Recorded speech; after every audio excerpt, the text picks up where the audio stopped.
Welcome to the Webcast on behalf of the Western Interstate Commission for Higher Education, or WICHE.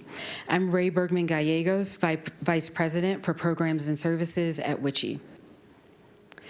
For our online attendees, I invite you to say hello and introduce yourselves by sharing your role in institution or organization. Please use the chat feature in Zoom. Today, we are pleased to publish the outcome of a year-long research project that WICHE managed, looking at how post-secondary institutions can evaluate and improve their use of administrative holds. Recent public attention to this topic makes this a very timely conversation. We commonly use the word holes to say an institution is restricting a student's ability to register for courses or receive an official transcript. There are various reasons institutions place a hold. Perhaps they want to notify a student of a balance due on their account or a required meeting with an academic advisor. Regardless, completing these administrative tasks is necessary for the student to continue their academic program successfully. Student action to clear a hole may also impact the institution's financial situation. Over the last year, WICHE convened multi-unit teams at 12 public colleges and universities in the Western United States and Pacific Territories, and the American Association of Collegiate Registrars and Admissions Officers, also known as ACRO, to learn together and demonstrate some ways institutions might get a better understanding of their particular use of holes and possibly improve their operations to support institutional, financial, and student success. Ascendium Education Group, along with the Lumina Foundation, generously supported this learning project and the items we are releasing today. With that, we'd like to hear a welcome message from our Ascendium and ACRO partners, and then turn it over to today's MC. I hope you enjoy learning along with us.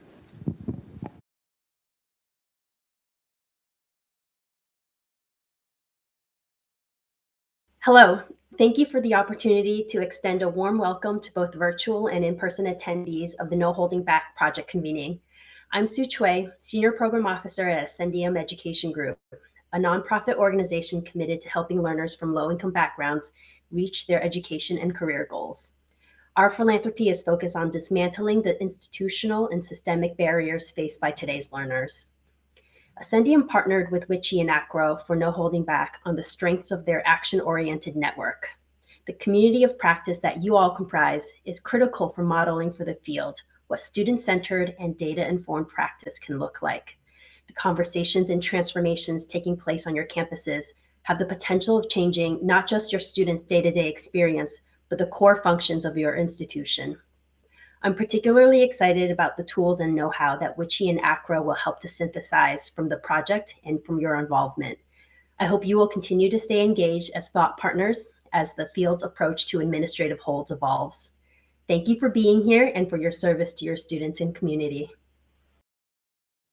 Hello, I'm Wendy Kilgore. I'm the Senior Director of Research at ACRO, the American Association of Collegiate Registrars and Admissions Officers.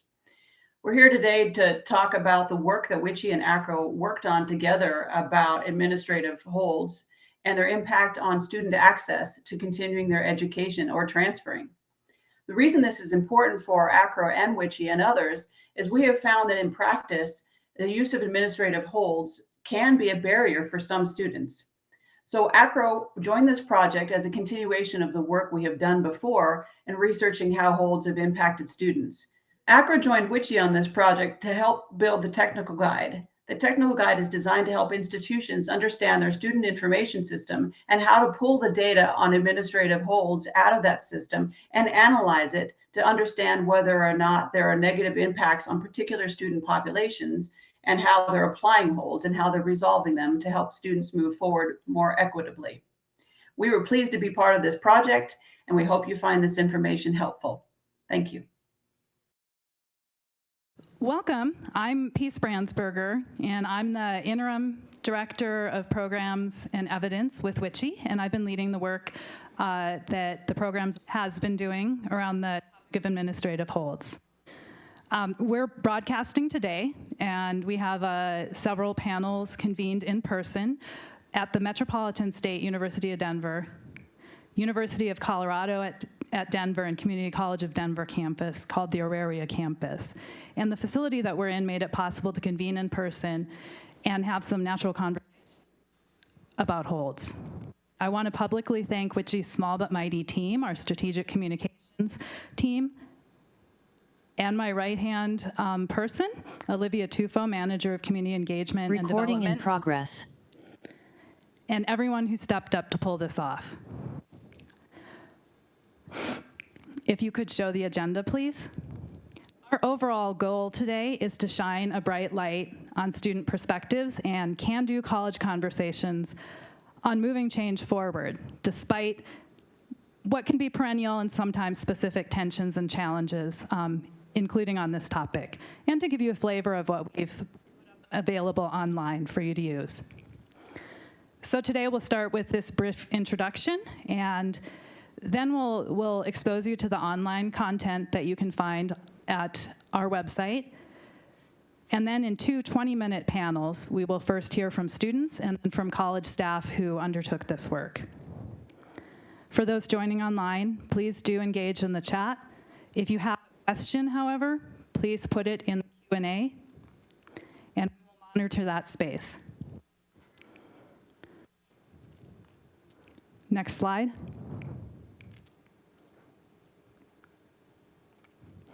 So as Ray mentioned in her welcoming remarks, today we're featuring what resulted from the hard work of 9 universities and 3 community colleges selected for their readiness to undertake this type of holds assessment in 12 months from 2022 to 2023. They were selected also for the range of institutional settings that they represent. We sincerely thank all of these individuals, these staff, and these universities and colleges for their participation. Staff from 4 of the universities are joining us today, and many others are joining us online. Next slide, please. So, what are we releasing today that we describe as tools and guides? Here you can follow the website URL or use a QR code to go to the website and browse around. We organized what we learned over the last year from the participating institutions into guides that might help you kickstart this type of work in your space. Selected content on each of these topics is highlighted in the web pages, and then detailed guides may be downloaded in PDF to work from. Next slide, please. So these are the themes that we organized around. Planning and assessment of holds, example approaches to data analysis, including a technical guide and sample Excel worksheet that's authored by our ACRO partners, Wendy Kilgore and Ken Sharp. A guide for systematically appraising where holds are specified in policy or mandated or may have possibilities for discretionary use. And ideas for incorporating student-centered review of holds. And while this project took a broad approach to looking at all types of holds that restrict access to registration or transcripts, given the recent focus on transcript holds, we also provided a focused guide related to transcript holds. So a key element of what our work is attempting to feature, student and institutional perspectives. And you'll find that in the form of quotes, profiles, selected institution findings, and several video animations. One thing that the institutions we engaged with over the last 12 months emphasized was how helpful it is to have examples to start from. So that's what we've tried to deliver. Before the end of October, this October, we will also release a summative brief that anyone might benefit from, but will particularly have a decision-maker lens. In the meantime, we hope the rich but strategically organized detail that we release will suit many uses. Next slide. So our focus today being to bring perspectives to you, we'll only briefly pause and touch on primary points or findings, if you will. This was fundamentally a learning project to get rich, deep insights The robust quantitative analysis that was done by each college individually, primarily for their internal use, with some summative results shared to WICHE and ACRO. We intentionally provide the project findings in the institution's and students' own words. Each college experienced challenges, including data availability and staff capacity and turnover, but kept to their task and demonstrated the possibility of changes based on what they found. The colleges all spoke to the benefiting from doing a comprehensive data analysis of all possible types of holds. Two key focuses of the No Holding Back project over the last year were trying to get a better understanding of the influence of policy and regulations on what colleges can or cannot do regarding holds, and to seek additional evidence about whether there are possible inequities in holds experiences. So on the topic of policy influences, the colleges reported similar policy touch points, constraints, or opportunities as has previous research from Ithaca, SNR, and from our ACRO partners. The examples that the colleges shared describe, in some cases, overarching federal and state regulatory reasons that they use holds, but also possible differences in interpretation. They also highlighted that quite often, holds are used at their discretion, at the discretion of the colleges, both in terms of whether or how they use them, and whether they could engage other ways to administer requirements and support students. And with that recognition, the colleges that we worked with are all developing and implementing more structure and deliberateness around their holds. So regarding differences for students of color and lower income students, overall, across the 12 institutions we worked with, Pell recipients, Hispanic students of any race, non-Hispanic, American Indian, Alaska Native, Black, and Native Hawaiian and other Pacific Islander students, what we might think of in some terms as students of color, were less likely than average to have the holds that they did experience resolved within the single year that we analyzed. And that was the case both for financial and other types of holds.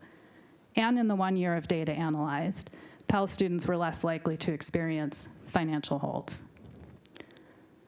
There were other important insights on equity from each of the individual colleges as highlighted in our materials, and more research and replication would provide more definitive and longer-term findings. Next slide. We also spoke with 50 students this spring, and we heard from the students a balanced understanding and acknowledgement that colleges need a way to hold students accountable to their financial and administrative responsibilities. When holds felt easy to interpret and efficient, students described them as a benign process. At the same time, students reported that often the administration and communication around holds feels lacking. And you can hear directly what students say they would find more sufficient and helpful in the quotes and video animations featured and what we'll hear today. And then some students who described the most persistent holds issues explained that life circumstances often overtook the possibility or priority of an administrative task with the college. And holds felt like part of a compounding cycle of challenges in their life. These students requested increased flexibility and higher touch assistance. Across the board, all of the themes that we found suggested that there is possible room for improvement for colleges to be student-centric and proactive. We would next turn to hear from our students. I'm going to turn over now to my colleague at WICHE, Camelia Nureña, and she is leading WICHE's academic partnerships, learning and development programs, and she'll be speaking with the students. Thank you, Peace. I'm Camelia Naranjo, Assistant Director of Academic Partnerships with Learning and Development. So thank you all for being here. I appreciate it. As we talk today, I would love for you all to first introduce yourselves. If you could tell us your name, your expected graduation date or class standing, and what your educational journey has looked like so far. So Torri, I'll have you start. Hi, everyone. My name is Torri. I'm a current senior here at MSU Denver. My brain just blanked on everything else. So in terms of like my educational journey, I'm a transfer student. I transferred from a college in Georgia, Agnes Scott. I went there for my freshman year during COVID, so it was online. So then I transferred back to Denver because that's where I'm from, coming to MSU. I'm a first-gen student on my dad's side, second-gen on my mom's side. She just graduated in December. She took that away from me. But I think that's about it. When you graduate? Oh, I graduate next May. Yeah. So yay. Hi, everybody. My name is Abby. I'm a junior here at MSU. I'm a criminal justice major with a minor in psychology. I hope to graduate in May of 2025, hopefully. I'm a first-generation student. I lived in Mexico for 10 years. I did my senior year of high school here during COVID, and then I came here to MSU. And yeah, I'm a student employee. Employment. Hi guys, my name is Kenzie. I am a junior and I am actually a CCD student right now, but I just transferred from MSU. I am a first generation student as well, and I just transferred here, like I just said. I transferred from Florida, so yeah, and I'm expected to graduate next fall. Hello, my name is Lilian. I am a nursing major, and I am expected to graduate this semester in December. And I am also a first-generation student, and I am a student employee. I've worked within the Department of Orientation in several of their roles throughout my college experience.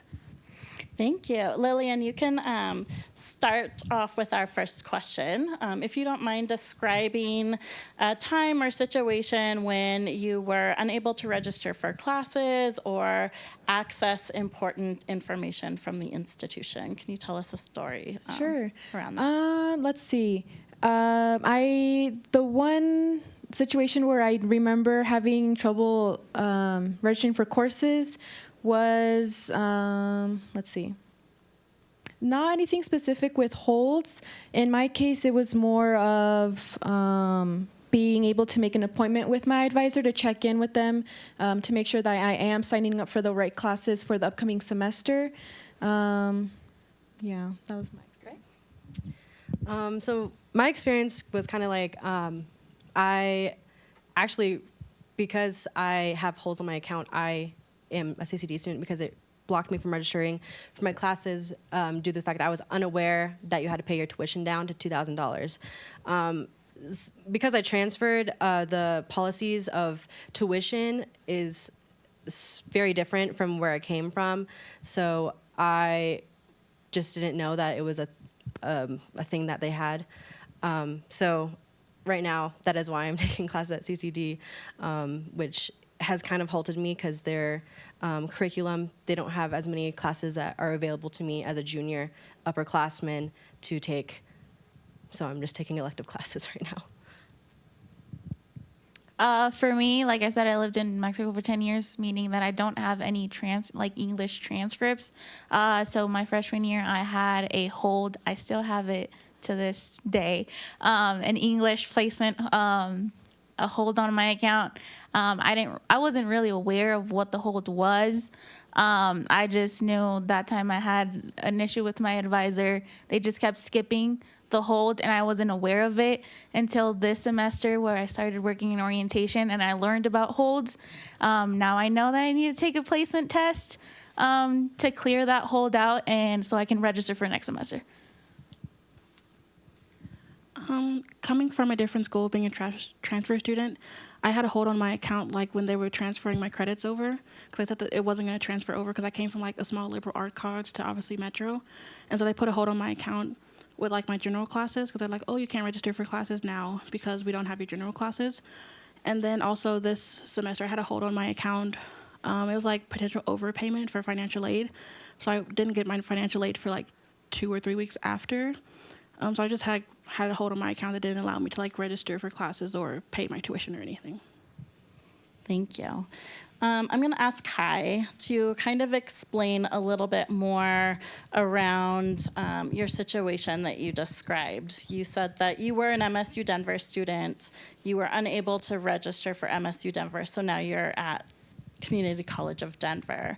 Can you tell us a little bit more about what you went through with that process, what it felt like to come to the situation that you're in? Yeah, absolutely. So I kind of had to come to a hard solution of just taking classes at CCD.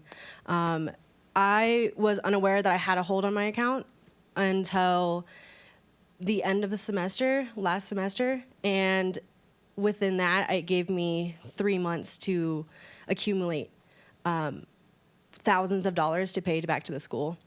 And so I didn't have enough money to really pay forward to my tuition within paying rent, living, groceries. Moving here on your own is not easy. So I basically had to come to that conclusion of just I needed to be continuously taking classes. So I'll just go to CCD, take a few classes there, work, try to pay back my debt down to $2,000 so that I can register for classes next semester. So it's a runaround. It is, but it's the solution that I have right now. So. Thank you. Lilian, you mentioned that you haven't had issues with registration because of holds. Have you had a hold before? Yeah, so actually since I was a first-generation student coming into the university, I guess I wasn't aware that I had a hold. Similar to Abby, I didn't realize or learn more about what a hold was until I started working for the orientation office. So at one point, I did have an orientation hold, and I guess I did my orientation and I completed it. So I have seen more issues with holds, though, through the student's perspective as a student employee. Great, thank you. And we'll get to that. Abby, can you share a little bit about your situation and how it felt to be, to have that hold and what it did with your educational path? Yeah, so I am late to graduating because of that hold. So like I said, I wasn't aware that I had that hold prevented me from registering just because that my advisor in that time kept skipping the hold. And I just got the notification that there was a hold and it didn't prevent me from doing anything until now. During orientation, I met with the new advisor and she was like, yeah, so this is the hold that you have and this is what you need to do to clear it out. Meaning that I have to do like an essay on top of everything that I have already, which is pretty overwhelming because it's extra work that I have to do. And yeah, it also it's preventing me from graduating on time. So. Thank you. Torri, same question. I think for me, especially coming here as a transfer student, it was just really hard for me, finding out about this whole, because I was like, what do you mean? I don't have my general education credits right now. I'll be pushed back and graduating. It was just really frustrating for me. And the hold that I had this semester was also very frustrating because I had just come back from an internship in DC, paying everything while I was there and then having to come back here and my financial aid wasn't ready. And then I had to pay for my books out of pocket, which money I didn't have. Because again, coming from DC is very expensive. So it was just very frustrating for me to kind of figure out these things within a week because they also didn't tell me about it. I had to find it out myself. Thank you. You all shared very unique instances of holds, and you mentioned that you're student employees. Can you speak to other situations that you might have seen affect other students? Well, I think for my position as student employee, I don't really see it as much, but I do have a sister who's at CSU who had a hold on her account for a month or so, and it prevented her from registering from classes. And so they finally got the hold off of her account, but again, she was 4 weeks behind in doing her classes, so she kind of got the bad classes, and then playing catch up with her classes was really frustrating. And it's just, she didn't have someone there for her to help her through the whole process. From my side, like I said, I worked in orientation. I was an orientation leader, and currently I'm a student coordinator for the office. During orientation, registration is towards the end. It's the last thing you do. Students are overwhelmed, tired. They just want to go home. They want to be with family, parent, or whoever's with them. And as orientation leaders, we're there to help them, show them how to register. there was a lot of instances that we had a training recently about what all of the type of holds just because of this.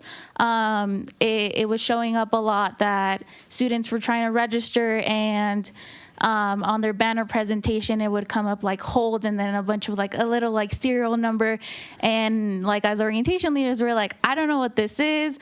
We're trying to like figure it out between the team. And it's pretty unfortunate because students do this whole orientation process. They get towards the end, it's like, oh yeah, actually you can't register for classes, I'm sorry. And like the other part is like in the case that they can register for classes, let's say for me, you need to, for English and math placements, you need to set an appointment with your advisor. By that time, all of the advisors were booked. Like you couldn't book with an advisor until a month afterwards. And by that time, like registration is closed, or you get all, like Torri said, you get all of the classes that are not the class that you wanted, basically the leftovers. So that was mine. I have a similar experience, I guess, I work at Campus Rec, so I meet a lot of students, but I do know I have talked with a student that is on scholarship and is receiving a scholarship, but that scholarship doesn't hit until middle of the semester, which results in them having a financial hold on their account. And there has been times where they haven't been able to register for classes because of their scholarship not hitting until the middle of the semester. So again, similar situation as to where they have not been able to make an appointment with their advisor to get this hold off of their account, and it has been completely booked out. So they've been left with either the really terrible classes, really bad slots, or they've just had to make time for whatever class they need, a filler class, basically, which is, in my opinion, I feel like that's them kind of wasting their money on a class that they don't necessarily need, just to take enough credits to be a full-time student. Yeah, to kind of add on to what Abby was saying, she has worked as an orientation leader and a student coordinator. My role right now within the orientation office is a front desk office assistant. In my role, we are answering phone calls and emails from students, and often their question is asking about their orientation hold. So when they know about it, it's great because they can reach out to us ahead of time to get that resolved. However, there are instances where they are reaching out at the very end when classes are about to begin, where they realize that they need to complete an orientation before they can register for courses. And unfortunately, by that time, like Abby was saying, the appointments for advisors are full. And so they run into the situation where they can't get an advising appointment in time to do their orientation or sign up for classes, or our orientations are full, and so they either have to skip a semester, wait a semester to start school, or they start classes a few weeks late, or again, they just take classes that are available last minute. There's that instance. There's other instances where our front desk staff, we are reaching out to students to let them know. We try to let them know about their holds before orientation. However, there are instances where we can't get communications to them, where either they're not answering our voicemails or emails, phone calls. Yeah. Thank you. We only have a couple minutes left, so I would love to hear from you all. What do you think about holds in general? What are your thoughts? And what are some recommendations or suggestions that you might have for colleges or policymakers in regards to holds? Yeah, I have mixed feelings about holds. I think in some instances it is really helpful. I do see the necessity of having to complete an orientation hold or orientation and advising hold before registering for classes, especially for first-year students, so that they're not just signing up for whatever classes, and that they are getting the help they need to get to the goal of achieving their degree. However, in other instances where it comes into the situation, it's where it's holding them back to where they can't get the classes they need, then in those cases I do see it, the frustration. I'd say from the amount of students that I've reached out to, or they reached out to us for help, a lot of them are first-generation students who don't have guidance or assistance, and they're just trying to figure out what are the steps they need to take so that they can start college, so that they can get the classes they get. So I think something that would be beneficial and helpful is offering more resources to first-generation students at the very beginning, like when they're transitioning from out of high school into college, because I think there's a gap there, right? I think there's not assistance where maybe high school counselors are helping them get into colleges and making them aware that these are things they need to get done. And then from the other side, they're not completely into the university to where we can fully assist them. So I think just helping that gap might be a solution. I think, in my experience, I think that I would like it to be brought up more in advising. I didn't know about holds until I had one, so I think maybe bringing up some proactivity of this is what you can do to prevent having a hold on your account being more known to the students when they're having their first academic advising appointment, or whether they are doing orientation or they're coming in for the first time. Because I do feel like our first generation students, as well as first years, they have a little bit of the miscommunication of everything will be covered by financial aid, or everything will be fine with all of our requirements. We are out of time, so Abby and Torri, we would love to hear from you at the end what your recommendations are. So thank you all so much.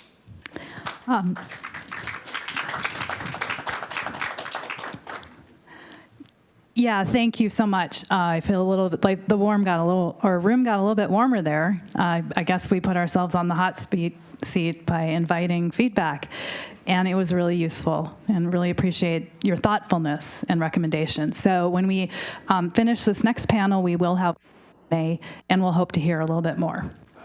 So now we're going to actually transition, and it's not putting our colleges on the hot seat. These are our collaborators. They've really done great work at their institutions. They're not from this local campus, but we are going to address a few questions we know are really on institutions' minds if they're engaging in this work.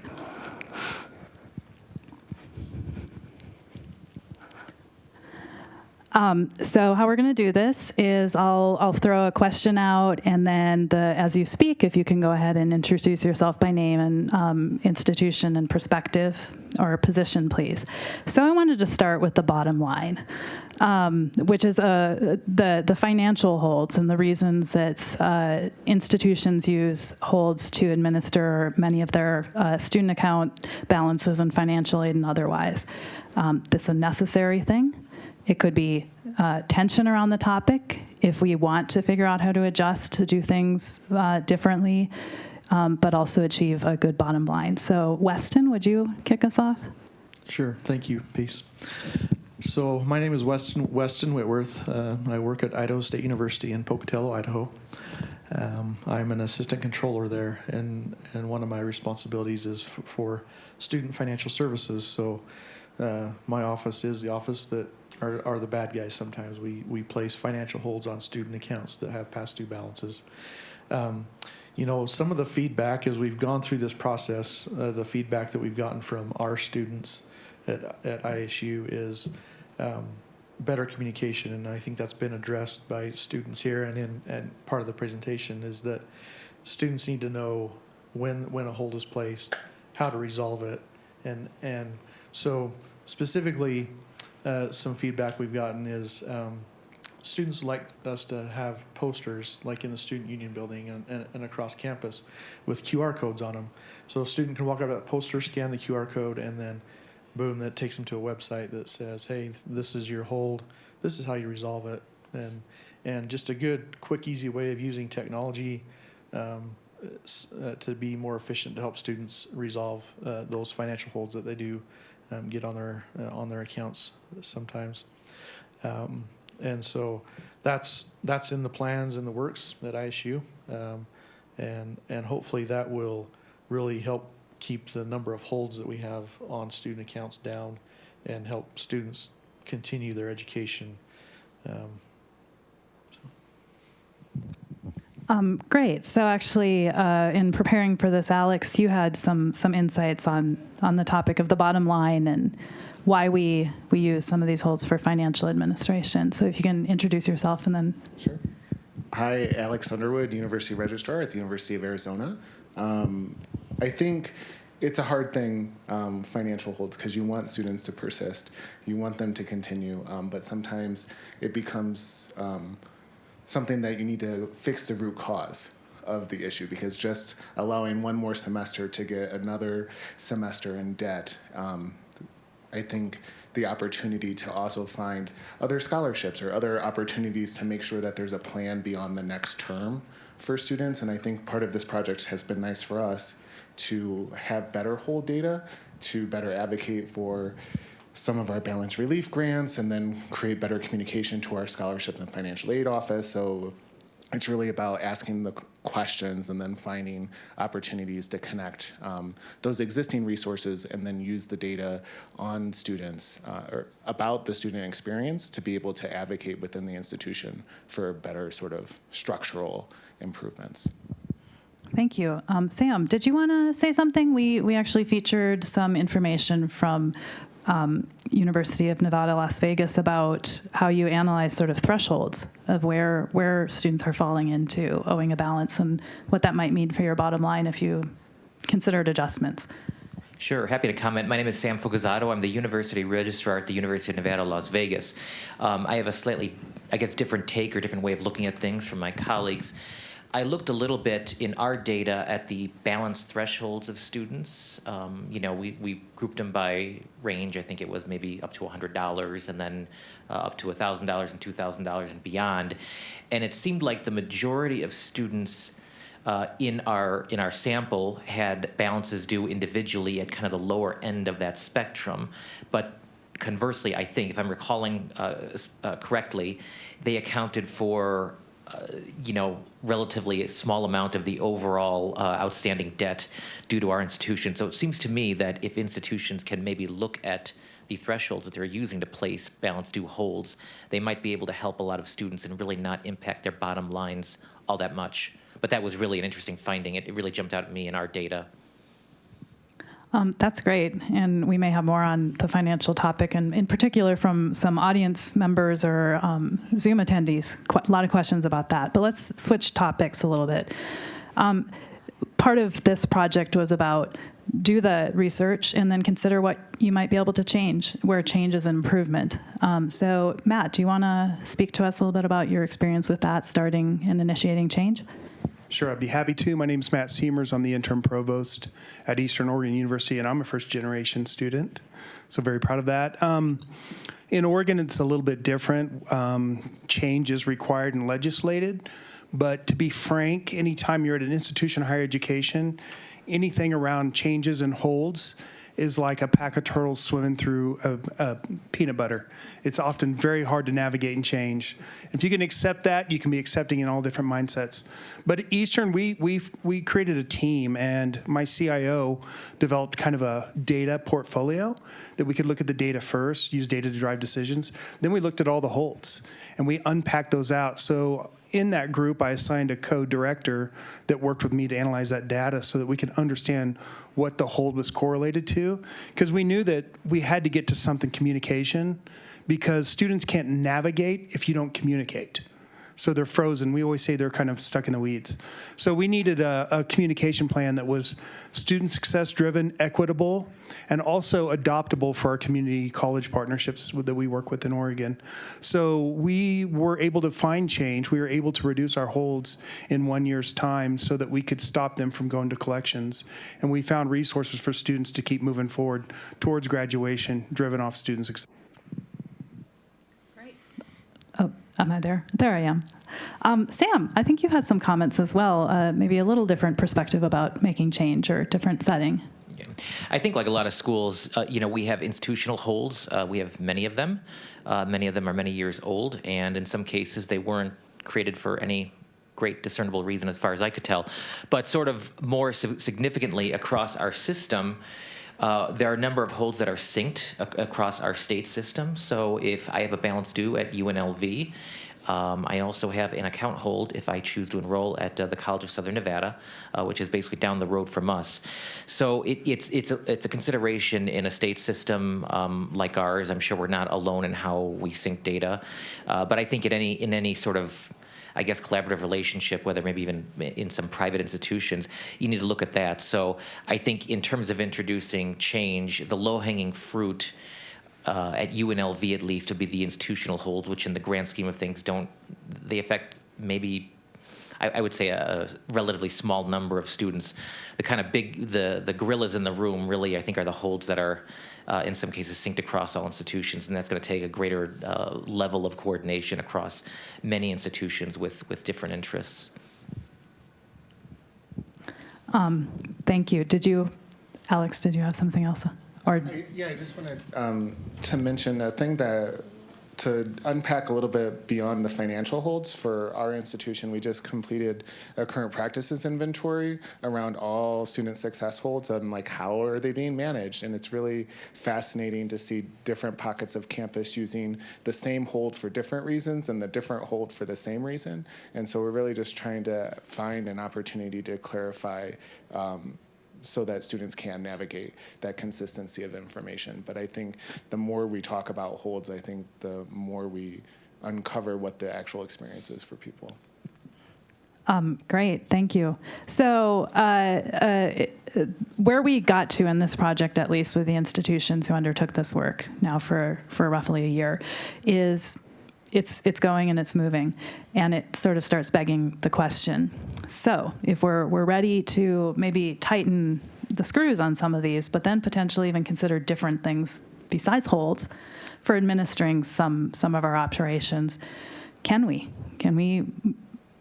not hear the word hold as much? Can we find a different alternative? Any of the ideas maybe that were presented by our students or by the videos we've seen.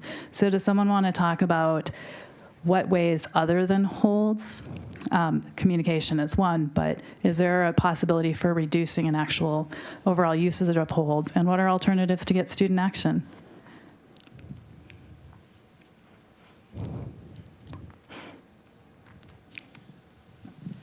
Well, I can take a stab at that, and it's not a magic bullet. A lot of it is going to be institution by institutions. But one of the things that we did recently at UNLV and in our state, we have registration holds for immunization requirements. So one of the things that we did this fall is we partnered with our health center to have an immunization open house. So kids who were missing an tetanus booster or whatever, they could get the jab at our student health center, and then we had a person from my office right next, the desk right next to the student health center, where we would enter the immunization right away, and that would remove the hold.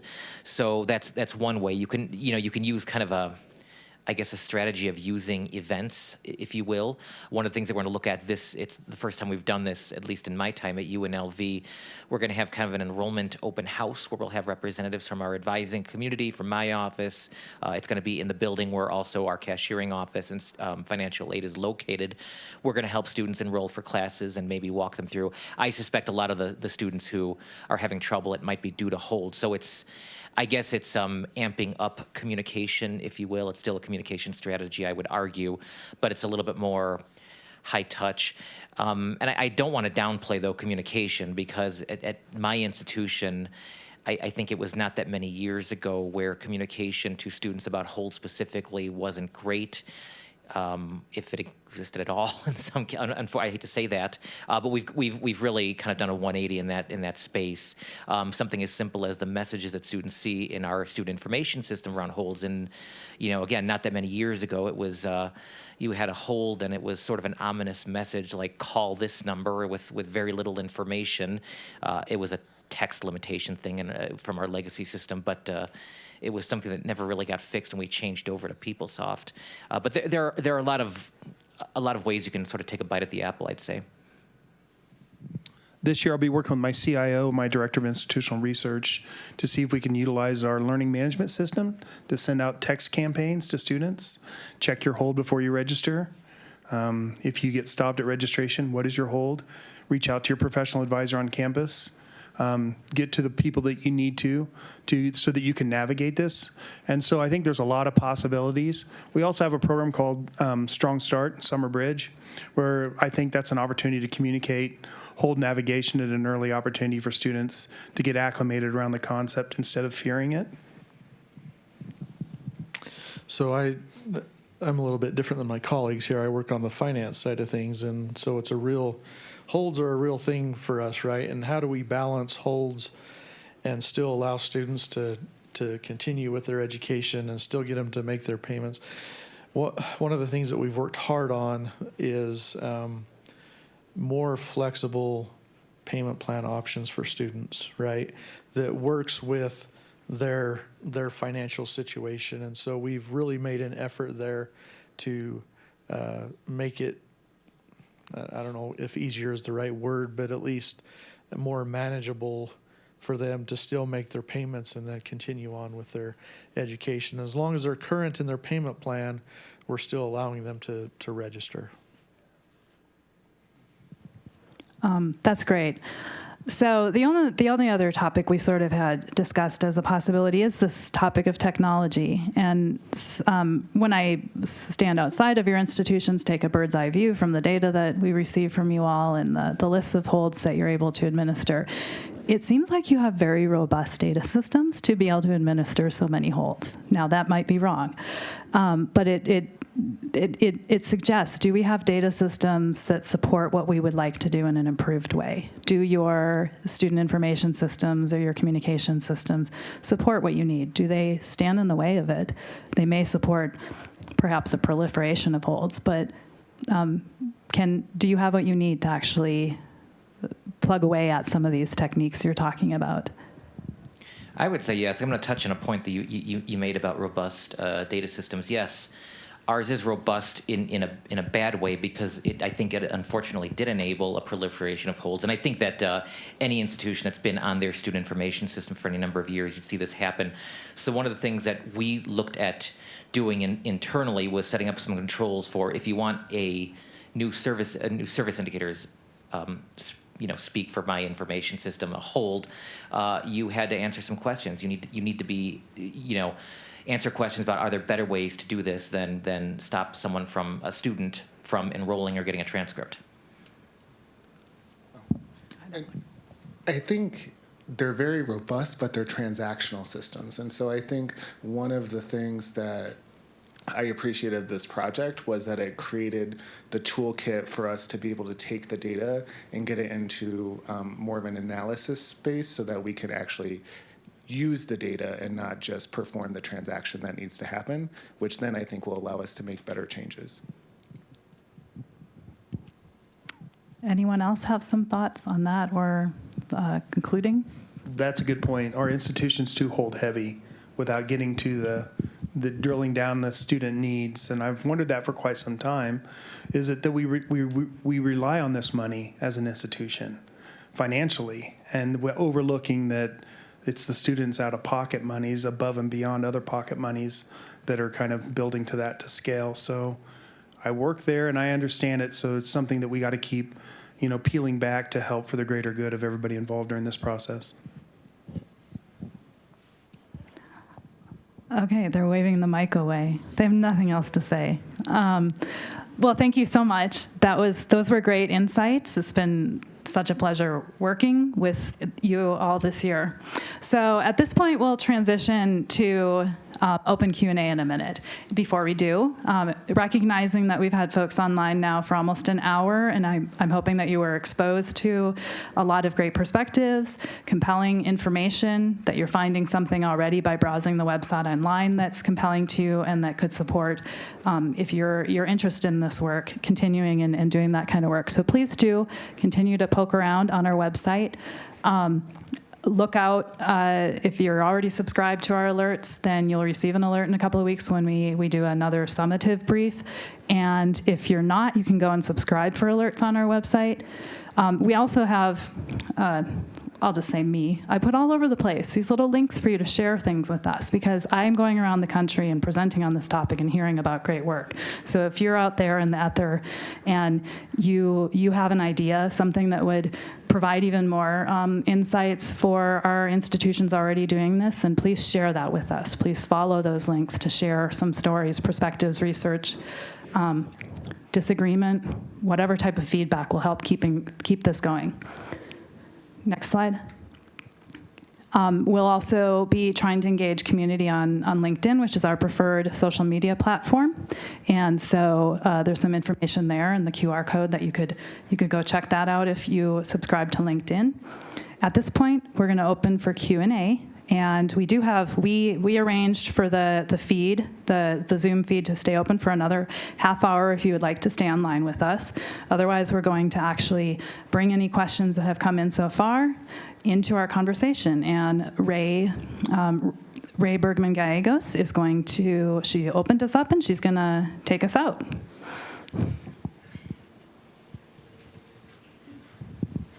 All right, everyone. Thank you. Thank you to our student panelists as well our college panelists for providing us with a good framework for the Q&A and to stimulate some of those questions that folks may have out there. So I'm going to balance out our time addressing some of the questions that were submitted online and any of the ones that are coming from those that are here in the audience in the room. Our student and college panelists are also welcome to ask questions or suggest a possible direction for our discussion. Raise your hand if you're here in the room to ask a question, and we'll give you a mic. So we have a mic running around. Please speak into the mic so it can be heard online.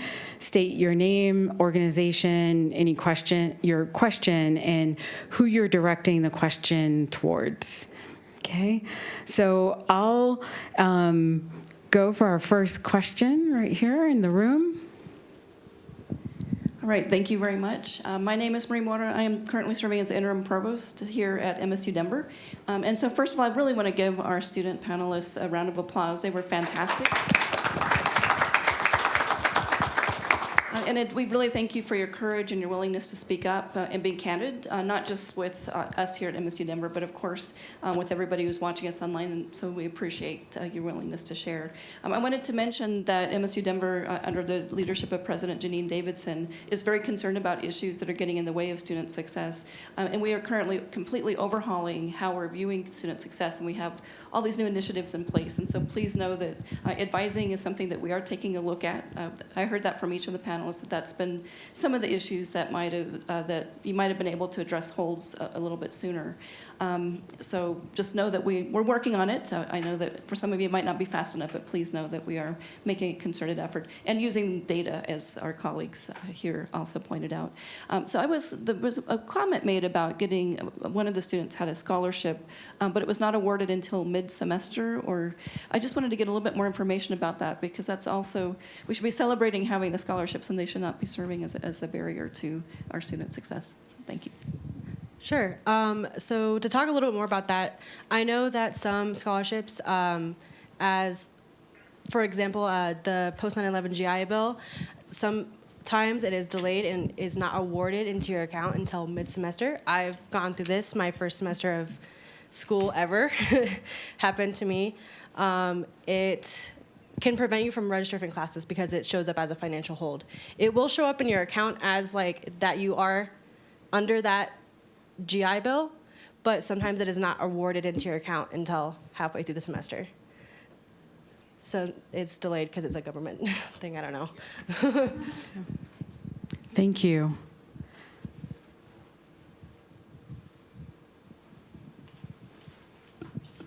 Hello, my name is Luna Boydston. I'm the Assistant Director of Campus Recreation for MSU Denver. So I actually have a question for institutional leaders. So when it comes to holds, I obviously supervise a bunch of employees, student employees. So when it comes to a hold that maybe they don't necessarily have control of, so for example, we talked about the late hold on registering for classes or things like that. That then inhibits their chance to be a student employee, which then can inhibit their chance to pay off their hold. So kind of with that in mind, what could you see potentially changing or some action step that we could take to maybe decrease the level of a hold or what it holds in an instance where it might be out of the student's control? Or even more so, the hold impacts the student's chances of even being a student or even being eligible to pay back that hold.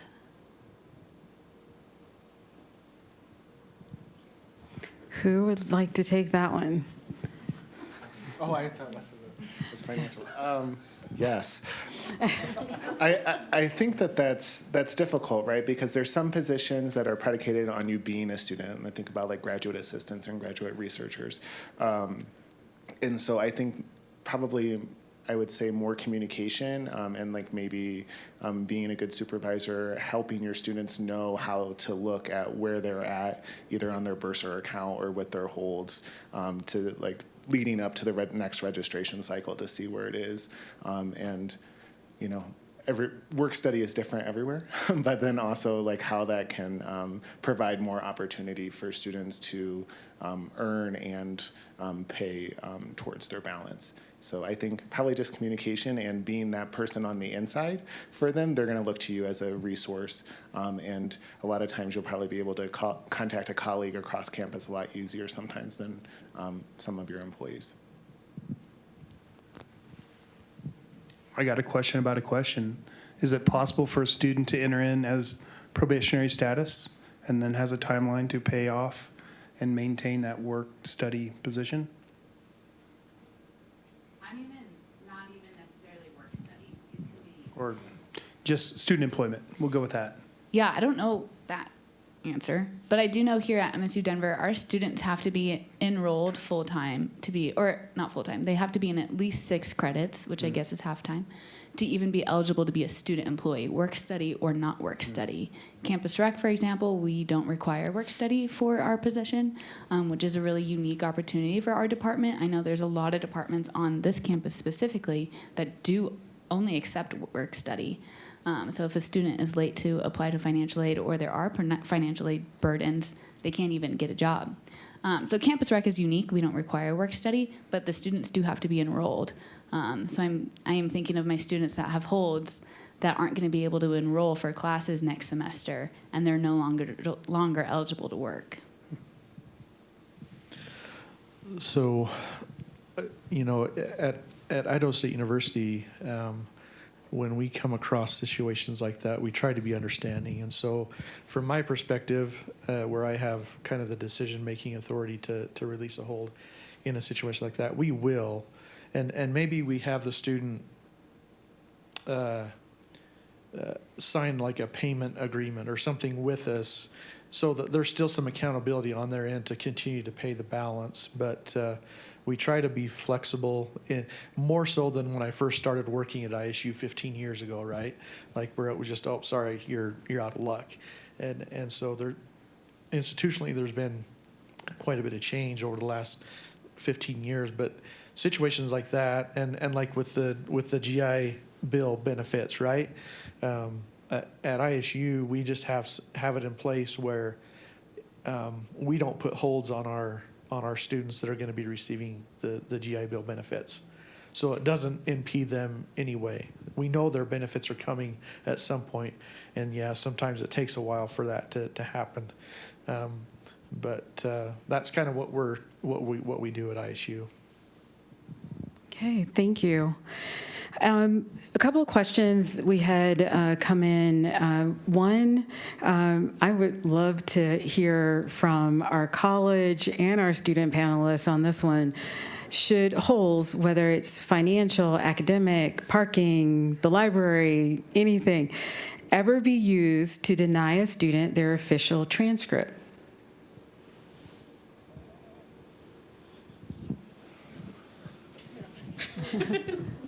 So that's legislatively regulated in Oregon now. So it gets very complicated to even do that. But in my opinion, no. Okay, thank you. So real quickly, in Idaho, there's no legislation that prevents us from doing that. That's a hard situation. Now, we have made changes like library fines and things like that. We don't use that to prevent a transcript, but with like a tuition account balance, we do.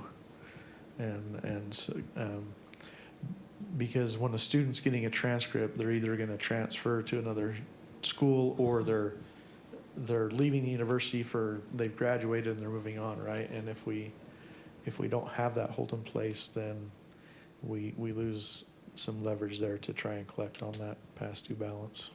Okay, thank you. Do we have a student? Yeah, so speaking from the student side and student employee, I understand why holds are made so you can get things done at that same moment, but I feel like it's not necessary for you to restrict my education, for you to restrict my success, for you to restrict when I'm graduating, just because of something in my account. For example, like I can't speak for the financial side, but I can speak about the academic holds. Is it just you're restricting my whole education just because I need to complete an essay and submit it? Something that I can do later on at my own pace. Like I said, like that hold has been skipped for 3 years now, and I'm completely fine. I feel like it wasn't necessary now to stop me and be like, hey, you can't register, you can't graduate in time, just because you need to do this essay. And like, again, I wasn't aware of that hold. I didn't even know what it was. So I feel like I understand the topic of holds, but I don't think it's necessary to restrict students from what they want to accomplish. Okay, thank you. Yes. I also wanted to comment on that as well. I think that restricting transcripts is kind of like not really proactive, because for me, I know in my experience, I have an associate's degree in education, and if I was not able to get my official transcripts, I wouldn't be getting paid as a teacher. I would be getting paid as a teacher assistant. And I feel like that's not really fair in a way, because I put in the time to take those classes, to get those credits, to do all of that. Even if I'm still paying, or I'm still in the process of paying back my loans, you're now preventing me from doing my job as a teacher or as a teacher's assistant, or I'm getting paid lower amount of money for the education that I just received. So I know that for jobs that require official transcripts and you are not allowed to get them, it's kind of just, I don't know. It's not proactive. Oh, sorry. No, maybe just like, I guess, wanted to reframe that. Again, if we are putting these holds so that we are getting things done, maybe is there something else we can do instead of holding back our transcripts that will affect our pay, that will affect us transferring somewhere else? Is there something else we can do to keep us accountable rather than something that will affect us with these examples that were given? Okay, well, you got some work to do on that end in terms of coming up with something that is a bit more proactive. The next question we receive is, what percentage of student accounts each semester have a hold on them? Is there a time when students commonly tend to incur holds? So as you did your work, did you note the percentages as well as when the holds were occurring?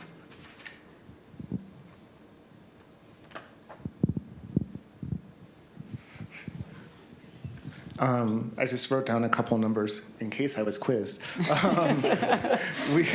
We over the academic year that WICHE and ACRO had us look at, we had 74% of our undergraduate students have a hold at some point during the year, which is surprising. And the number that scares me, it's duplicated, but there was 83,482 holds that were placed on students in that time. So luckily, about 66% of them were resolved, but we saw, similar to what Peace shared, the equity gap in students who were Pell eligible or from underrepresented or minoritized groups were less able to have those holds resolved quickly. So I think that has really been, not unexpected, but good to have the information so that we can have those real conversations about it.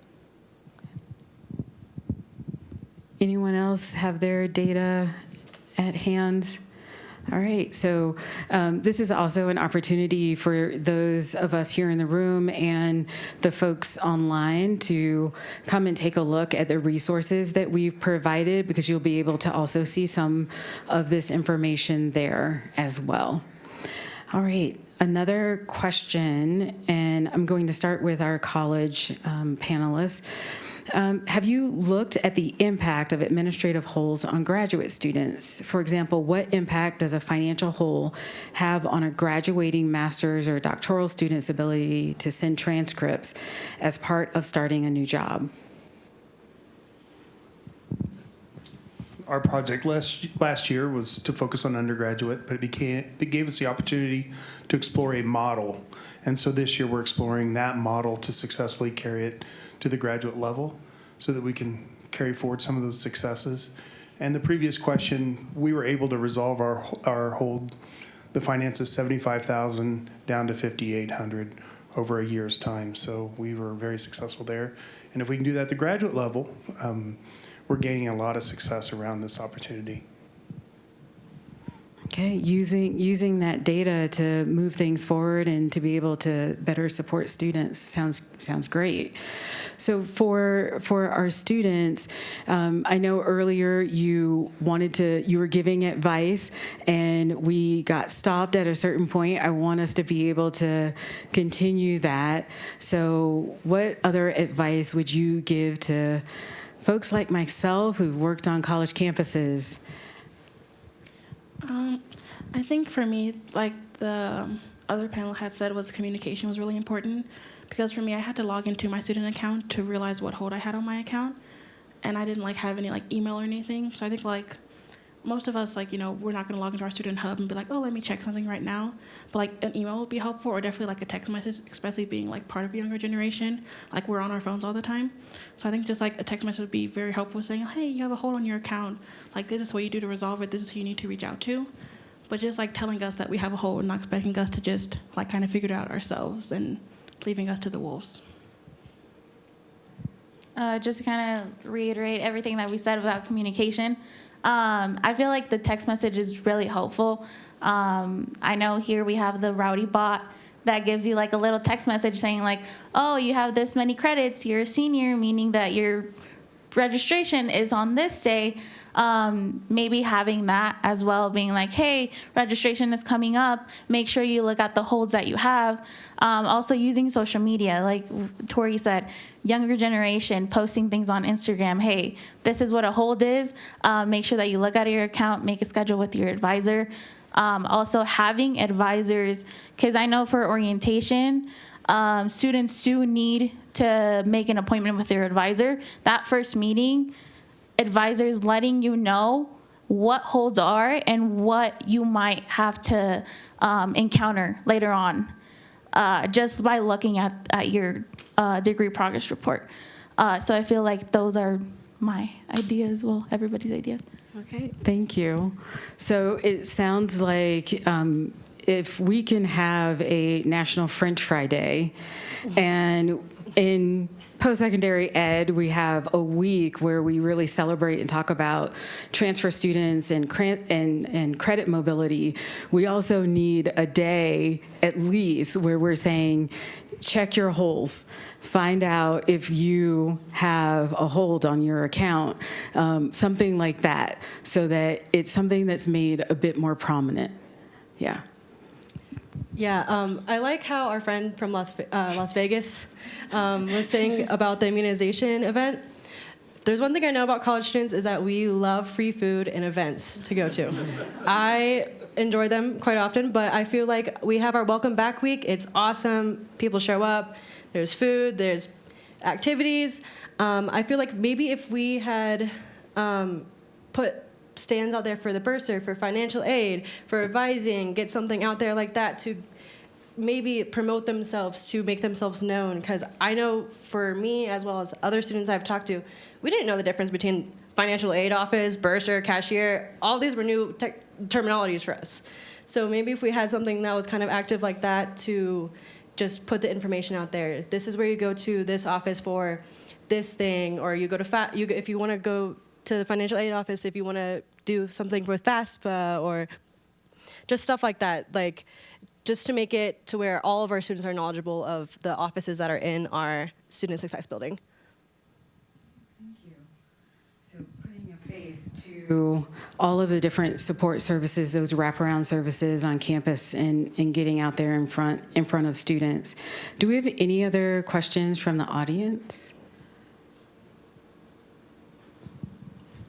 Hi, my name is Brittany Pierce. I work with Ithaca S&R, which is a not-for-profit research and consulting group. Thanks for having me today. I have a question for our institutional partners here.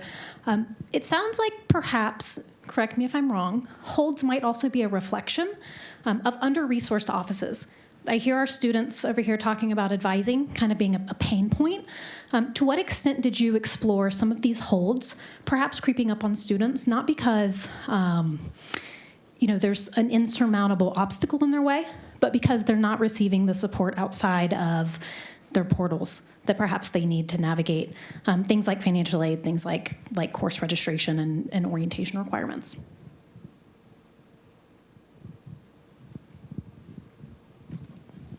I can speak on behalf of my institution. Our project, we had a breakdown in communication, so we needed a way to communicate unit to unit, unit to student, student to unit, and make sure that that was clear and precise and fast and comprehensible. And so that was continuous improvement throughout the project. Whether the team that I assembled and worked with through this process was building this communication plan, it became kind of an outlier throughout the process, that if there was a breakdown, then I would grab it and get it to VP of Finance, or it'd go to the Director of Financial Aid, as we just kind of acted like this kind of academic seamstress for sewing everything together on behalf of the student, because our key goal this year is student success. But it's going to take, I think, a few cycles to work through that continuous improvement at Eastern Oregon University. I don't know that the holds themselves are symptomatic of under-resourced offices, at least at my campus, so much as they are, I guess, a symptom of making it too easy to get holds and to not communicate with your colleagues across the hall or across the campus. We've come a long way since some of the original hold codes were created, but in some ways it's like I feel like trying to driving a thumbtack with a sledgehammer. There are better ways to do this, and I just think that a lot of the conversations that should have happened years ago did not happen. Okay, thank you. Anyone else? Okay. Let's see. All right. Thanks so much for this presentation and discussion. My name is Sarah Pingle. I'm the Vice President with the National Center for Higher Ed Management Systems. I'm curious if part of the institutional projects, if you looked at all like the cost benefit of placing the hold. So I'm thinking in particular of, if you're a sophomore student with a hold on a $100 balance, and now that student, you're losing out on potentially 2 more years of tuition revenue from that student if that balance is enough for them not to come. And so while commodifying students in that way isn't exactly my preference, the thought experiment here of does it make sense to waive that $100 and collect the 2 more years of tuition revenue and see the student through or not? But did that kind of thinking figure into any of the projects at all? Or is there a cut point where the hold is effective and a cut point where it's not effective at all? Curious about that.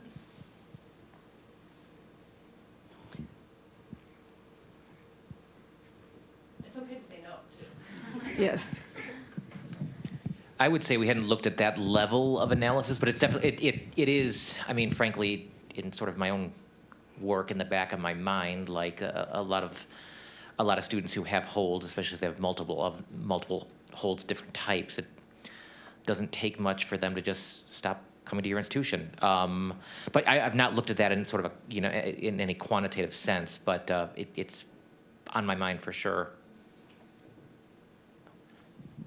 it brings to mind the project that's happening in Ohio with the compact of like sort of a consortium between institutions where they're sharing information.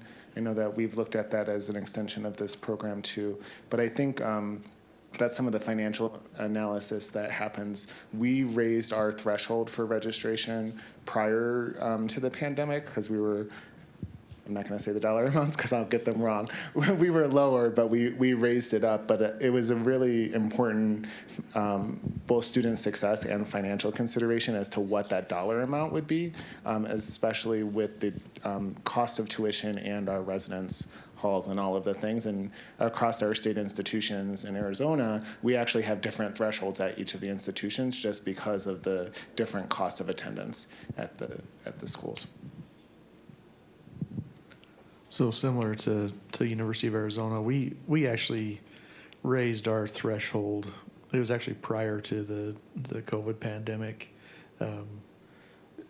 because we felt like our threshold was too low. I mean, and so we did raise it. And as we've worked through this project, we feel pretty good about where we're at right now, where our threshold is.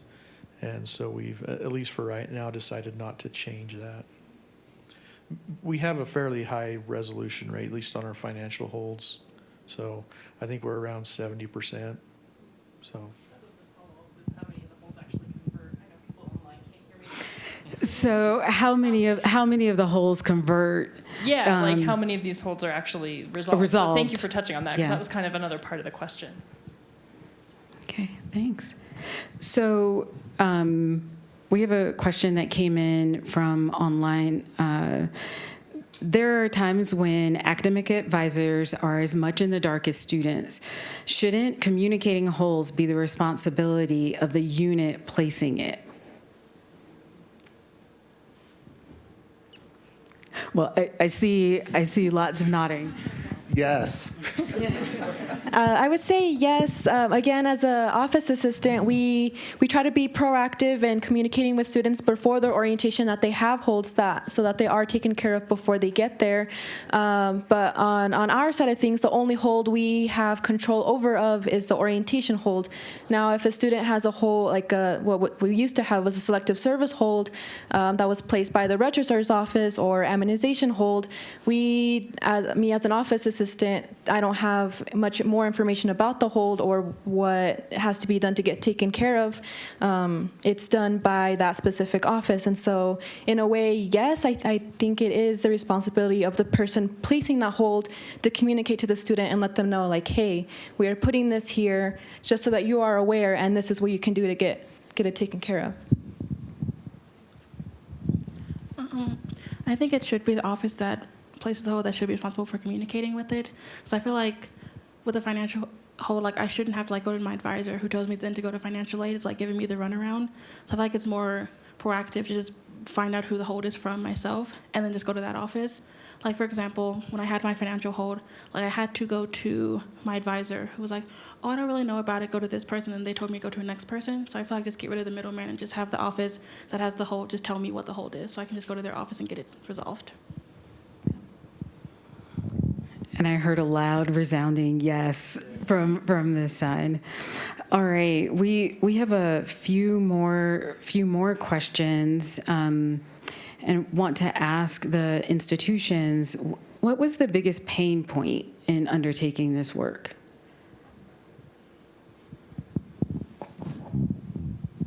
Why did we wait so long to do it? I mean, what we exposed and understood. I mean, on my team was my registrar, VP of Finance, CIO, and I had an interim dean on there as well. And it kind of built a community around the hold for the campus. And, you know, I heard historically there were students that had a $50 hold and couldn't graduate. Well, I was one of those students when I was in college. So just one of those things, this should have been ongoing. Where was WICHE when we needed them years and years ago? Not to punt back, but seriously, I mean, we kind of just unearthed a lot that we should have been doing this for quite some time. I would say the biggest pain point for me personally was really at the end of it all, realizing how much work there is left to do. A whole lot of coordination that still has to go on, a lot of thinking, a lot of outreach to stakeholders in our system and in our institution. So it's kind of like, yes, I guess technically the project is done, but it also opened up our eyes to, oh, it's going to be a work in progress for quite a few years, I think. Thanks. And for our students, many of you mentioned that you didn't know about holds or as much about holds until maybe you worked for orientation or you had to go through the process yourself. How do you level up? How do you leverage your knowledge? How do you get this out there for other folks that are within your community? Like I said before, for orientation, since we had that issue going on a lot during registration, we recently had a training about all the different type of holds, and let me tell you that there's a lot of different type of holds. And it's not that it comes up with the name of like, oh, you have a immunization hold. It's just like an acronym, 2 letters, and then a bunch of numbers that you're like, you see it and you're like, I don't know what this is. And so now for orientation, we, like us orientation leaders, have to be trained and know like every single hold. So when we see it, we know what it is and we know how to help the student, which, yes, I feel like it's nice for us and for them that we're communicating that. But again, I don't think it's our obligation as students to memorize every single hold and know what it is. Going back to like, it should be the department who places it, who sends out the information and tells you what to do with it. Going off of that, yes, there's a ton of holds. I think that also the use, like you said earlier, of social media, maybe putting out like holds awareness on like Instagram, so with the description of like what holds are, or maybe having workshops available for students to come to. Doesn't matter if they're first generation or their third generation student, they can come and make themselves knowledgeable about what some holds are and what you can do to prevent them. That way that they're just knowledgeable of it, and they can pass it on to other students, because students talk.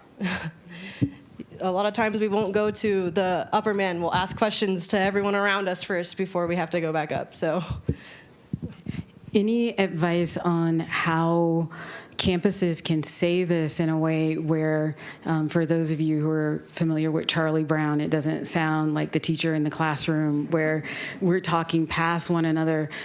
Is there any advice on how to just make it plain language so students know what you're asking them to do, what action you're asking them to take? I think having students like work with people, like older staff, like in an office, so I feel like we know what the students are going to understand and what they're going to listen to. So then kind of just like asking for our input on like how to word things, so then we can make it sound like how like we think that it should like be projected, so people can understand and kind of follow along with it. This is going to age me, but because do you know what Got Milk is? Yes, okay, good one. We used to do a Got Holds campaign. So a week before registration opened, we would hold a Got Holds campaign. Essentially what you mentioned, QR codes, do you have holds? If they did, they could visit any of the student-focused offices, and we would help identify and give instructions on how to remove the holds. And so, and with that, they were incentivized with food and swag and all the fun stuff that students love, to really encourage checking in on holds. So. Okay. All right, we're in our final minutes. Anything else you want to put out there? One thing that I want to know in closure of this, when we went through this project, is do holds produce trauma in the student or mental health issues? It's kind of like Peanuts, Pigpen. Everywhere that dirt cloud goes, that's that hold that follows the student. And one person on my campus said they should make a game called Holds and make the institutional employees play the game of holds on what students experience, kind of like Monopoly. and you always go back to the start again and again and again. And I mean, and that's kind of dangerous at times, but it's what that experience is like going through the hold and the mental health issues. And are we looking at that research-wise? I think that's a new area to go, planting a thinking seed for many in this room and beyond. I was just going to say, in our defense, a lot of us have HR to deal with, so I think we kind of play the game of holds as employees. But yeah, I do. That is an interesting line of inquiry, sort of the mental health impacts of holds. Okay, well, thank you, everyone. As our wrap up, I will say thank you to our college panelists as well our student panelists. Really appreciate you giving your time, your effort on your campuses, as well as your team members who engaged in this research, and your bravery for coming and being here with us today and sharing your own experiences as students in dealing with the systems and structures that we've set up, that we always somehow hope and think you'll make it through. But when we get information from all of you, it helps us create a better system and a better structure. So thank you for that. Also wish to thank MSU Denver for giving us a home today for this webcast, as well as the video team that works with us. They were absolutely fabulous in everything that we wanted to do. So thank you for your hard work. And thank you to Ascendium and Lumina for their funding and support throughout this project. And thank you to our partner at ACRO, especially for that technical guide that's going to allow institutions to dig into their data and do some of the same work. And who knows, be able to also use some of these same tools and some of the same teams that are created to do some other work on your campus where you may need to dig into your data and then make even better decisions from that. So thank you to everyone. Thank you to our audience for being here with us today. That closes out our afternoon talking about administrative holes.